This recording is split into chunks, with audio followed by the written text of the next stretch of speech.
काय हो मंडळी, वेगवेगळ्या प्रकारचा नाश्ता करायला तर सर्वांनाच आवडतं. करायचं काय आहे, इथं 2.5 वाटी पाणी घेतलेलं आहे आणि पाणी गरम करून घ्यायचं. त्यानंतर आहे ते 1 चमचा चिली फ्लेक्स टाकून घ्यायचे आहे. नंतर कोथिंबीर घाला बारीक कट केलेली, चवीनुसार मीठ टाकायचं आणि 1 वाटा मोठा किंवा बारीक रवा असेल तो रवा यामध्ये मिक्स करून घ्यायचा. अगदी पूर्णपणे हे जे आहे मिश्रण ते अगदी घट्ट झालं पाहिजे. त्यानंतर त्यावरती थोडंसं तेल टाकून हे मळून घ्या आणि त्यानंतर 2 ते 3 चमचे तांदळाची पिठी टाकून घ्यायची आहे. यामुळं काय होतं, मेदवडे जे आहेत ते अगदी कुरकुरीत तयार होतात.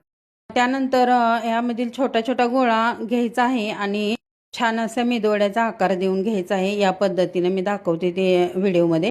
त्यानंतर कढईमध्ये तेल गरम करून घ्यायचं आहे आणि मिडियम आचेवरती तेल गरम करायचं, जास्त कडक करू नका, नाहीतर मेदवडे आहेत ते आतून तसेच राहतात आणि वरतून फक्त भाजले जातात. तर पलटी करून व्यवस्थित असे हे फ्राय करून घ्यायचे आहेत.